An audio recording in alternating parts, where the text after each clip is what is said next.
기도하시겠습니다. 하나님 아버지 감사합니다. 말씀이 선포될 때에 우리의 모든 심령을 붙들어 주시고 인도하여 주옵소서.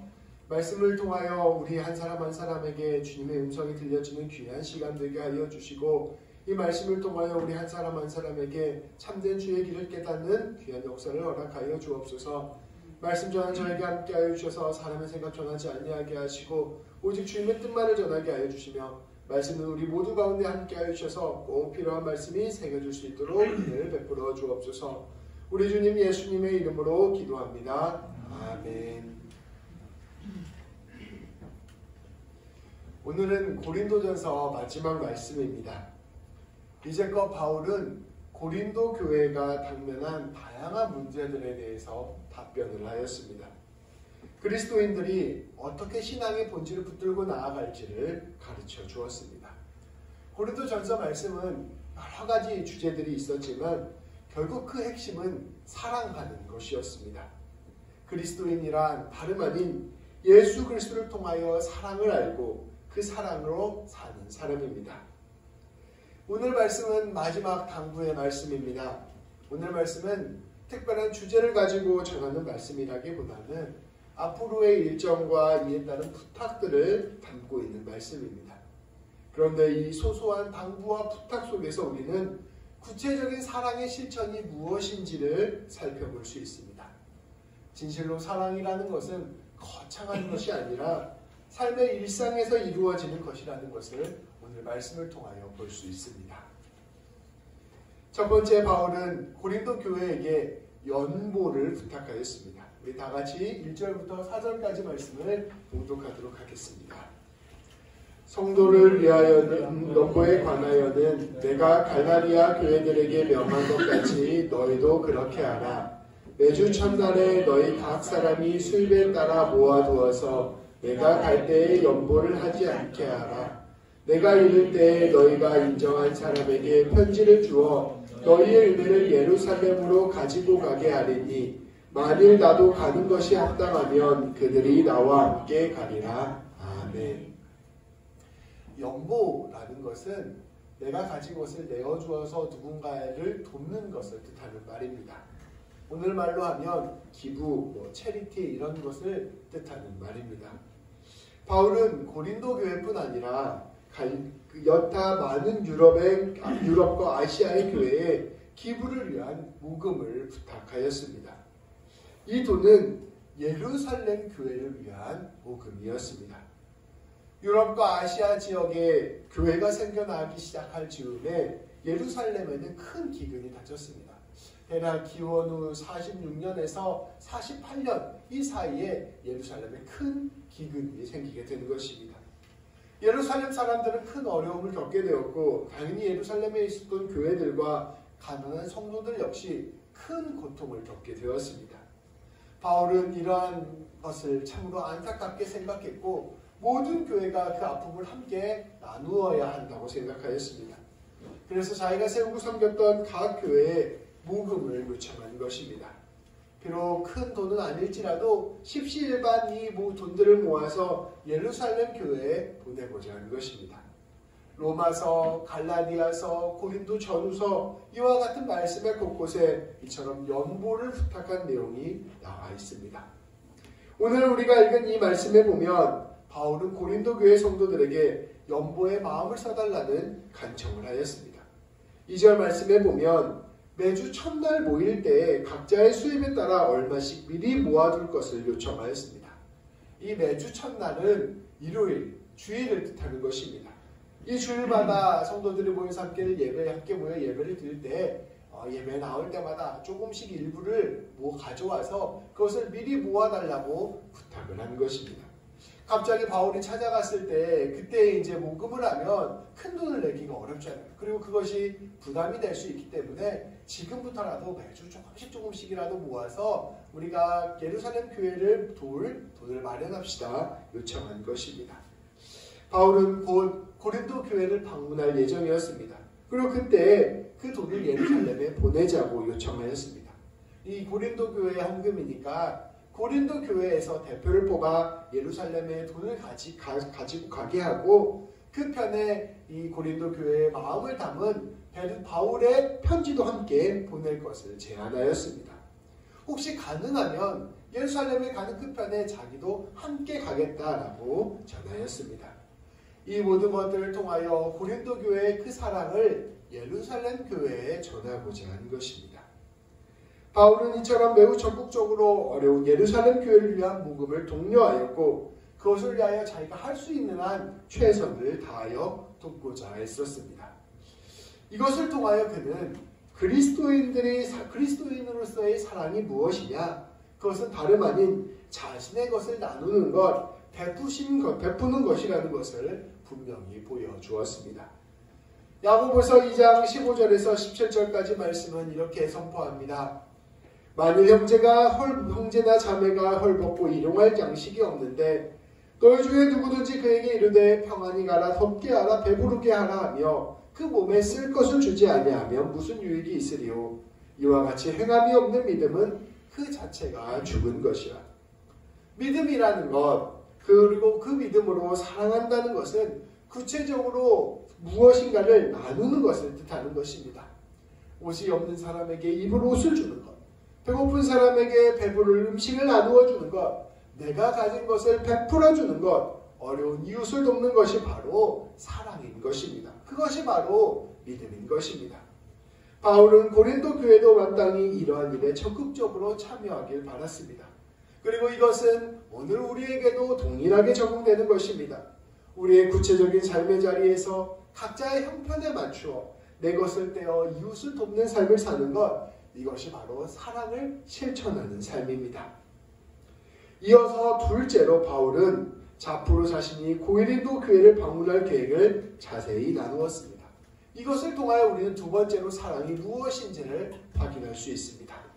5절부터 12절까지 말씀입니다. 우리 한 절씩 교독하여 봉독하겠습니다. 내가 마게도냐를 지날 터이니 마게도냐를 지난 후에 너희에게 가서 너희와 함께 머물며 겨울을 지냈도다니 이는 너희가 나를 내가 갈 곳으로 보내게 하려 함이라. 이제는 지나는 길에 너희 보기를 원하지 아니하노니 이는 만일 주께서 허락하시면 얼마 동안 너희와 함께 머물기를 바람이라. 내가 오순절까지 예루살렘에 머물려 하는 내게 광대하고 유효한 문이 열렸으나 대적하는 자가 많음이라. 디모데가 이르거든 너희는 조심하여 그로 두려움이 없이 너희와 함께 하라. 이는 그도 나와 같이 주의 일을 듣는 사람이다. 그러므로 누구든지 그를 멸시하지 말고 평안히 보내어 내게로 오게 하라. 나는 그가 형제들과 함께 오기를 기다리노라. 형제야 너희에 대해서는 그 일에 형제와 함께 너희에게 가라고 내가 많이 권하였으되 지금은 갈 수는 없으나 기회가 있으면 가리라. 아멘. 바울은 지금 에베소 지역에 있었습니다. 오늘날로 따지면 터키 지역에 있었던 것입니다. 그런데 이제 곧 그리스 북부 마케도니아를 지나 고린도, 그리스 남부에 있었던 고린도로 갈 계획이라는 것을 전하였습니다. 그리고 고린도에 가게 되면 그 고린도에서 얼마 동안 지내게 될 것이고 가능하다면 그 고린도에서 겨울을 나게 될 것이라는 소식도 전하였습니다. 그리고 바울은 그곳에서 새로운 곳으로 갈 수 있도록 고린도 교회가 도와주었으면 좋겠다라는 것도 함께 요청하였습니다. 바울은 그저 지나는 길에 잠깐 고린도 교회를 들리는 것을 원하지 않았습니다. 그래도 좀 시간을 두고 넉넉히 고린도에서 지내고 싶은 심정을 고백하였습니다. 그렇게 함께 머물면서 복음도 전하고 성도들도 돌보고 함께 문제들도 풀어나가며 고린도 교회 성도들을 든든히 세우고 싶었기 때문입니다. 바울은 다만 지금 당장은 갈 수 없다는 사실을 함께 전했습니다. 지금은 에베소에서 해야 될 일이 있었기 때문입니다. 많은 사람들이 바울을 적대하고 있긴 했지만 아직 바울이 그곳에서 많은 사역을 할 수 있는 여건이 형성되었고 주님의 복음을 전하는 큰 문이 열려 있음을 바울은 전하였습니다.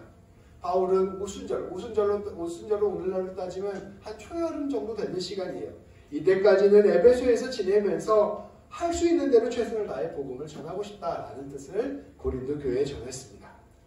그렇지만 바울은 자기를 대신해서 디모데를 고린도 교회에 보내기로 하였습니다. 바울은 고린도 교회 성도들에게 디모데가 그 고린도에 도착하고는 그가 두려워하지 않고 사역할 수 있도록 도와달라 부탁하였습니다. 디모데는 아직 어린 사람이었습니다. 그렇지만 그가 사역자라는 것을 기억하고 그를 도와달라 부탁하였습니다. 아무도 그를 업신여기지 말고 사역을 거기서 잘 마치고 마침내 다시 바울이 있는 곳으로 돌아올 수 있도록 도와달라 요청하였습니다. 그리고 예전에 고린도에서 사역했던 아볼로의 소식도 전했습니다.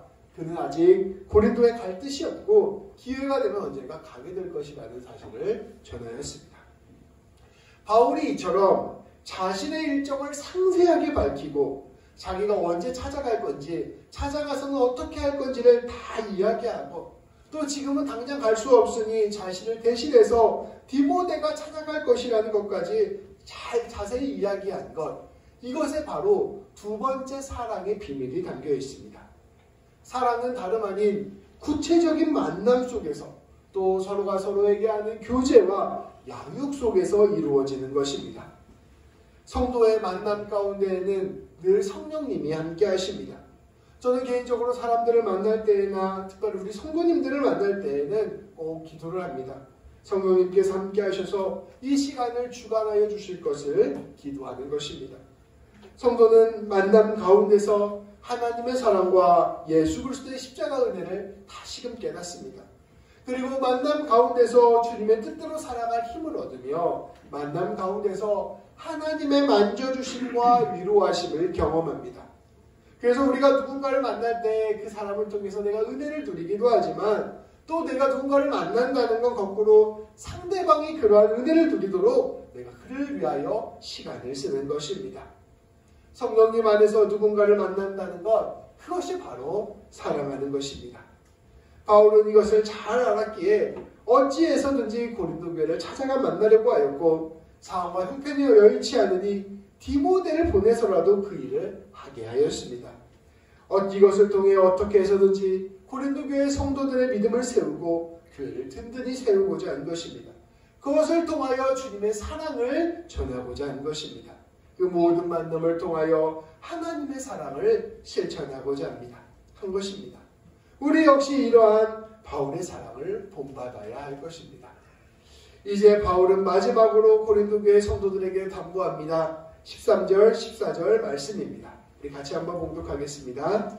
깨어 믿음에 굳게 서서 남자답게 강건하라. 너희 모든 일을 사랑으로 행하라. 아멘.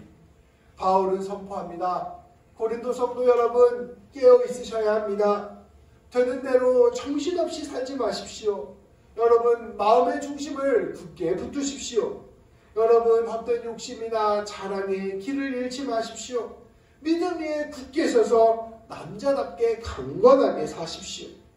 예수 그리스도께서 우리를 위해 자신의 모든 것을 내어주신 것을 꼭 기억하고 우리 예수님께서 우리를 위하여 부활하셨다는 것을 굳게 믿으십시오. 그렇기에 어떠한 고난과 어려움도 우리를 집어삼킬 수 없다는 사실을 기억하고 모든 삶의 용기를 내어 주님을 따르는 삶을 사십시오. 주님을 바라보는 삶이 곧 승리의 삶이라는 사실을 굳게 붙들고 강한 믿음으로 사십시오. 바울은 이러한 마음을 담아 고린도 교회에 선포하였습니다.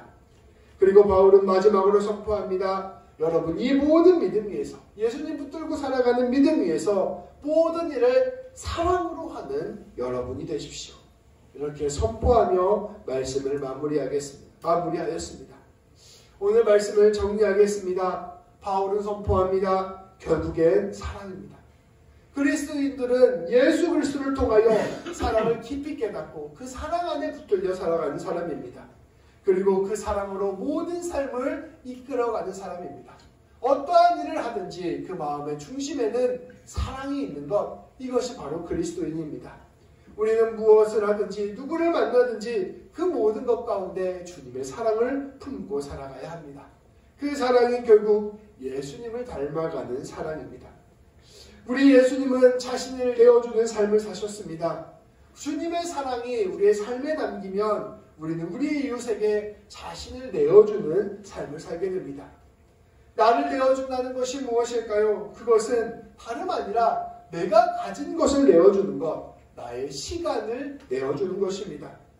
내 소유와 내 시간만큼 우리에게 귀한 것은 없습니다. 그래서 내가 내 것을 내어주고 내 것을 가지고 사랑한다는 것은 결국 내가 가진 소유와 시간을 내어 사랑한다는 것을 뜻합니다.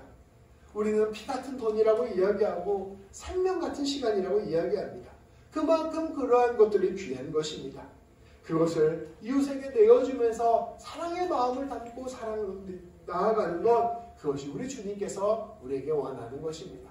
그래서 우리는 때때로 우리 곁에 있는 어려운 이웃들을 살펴보며 우리가 가진 것을 나누며 도와야 하고, 또 우리는 우리가 할 수 있는 한 우리가 만날 수 있는 만남을 통하여 주님의 사랑을 가지고 나아가야 할 것입니다. 또 우리가 누군가와 함께하는 그 모든 자리가 주의 복과 사랑을 나누는 자리라는 것을 기억하고 그것을 실천하며 살아가야 할 것입니다. 우리 모두가 주님의 사랑에 매여서 바울처럼 초대교회처럼 어려움 가운데 나누고 늘 만남에 힘써 사랑 나누는 그리스도인들 되기를 주님의 이름으로 축복합니다. 기도하시겠습니다. 하나님, 바울은 마지막 당부를 통하여 구체적인 사랑의 실천이 무엇인지를 우리에게 보여주었습니다. 그것은 다름 아닌 우리가 가진 것을 나누는 것, 또 우리가 시간을 내어 누군가를 만나고 그 만남 가운데 주의 복을 나누는 것임을 우리가 함께 살펴보았습니다. 하나님, 우리 귀한 성도님들이 자신이 가진 이것들을 나누어 줌으로 말미암아 예수님과 같은 삶 살아갈 수 있게 하여 주시고, 우리 성도님들을 통하여 놀라운 주의 복이 흘러넘치고 사랑이 흘러넘치는 귀한 역사가 일어날 수 있도록 늘 주께서 붙들어 주시고 책임져 주옵소서. 우리 주님 예수님의 이름으로 기도합니다.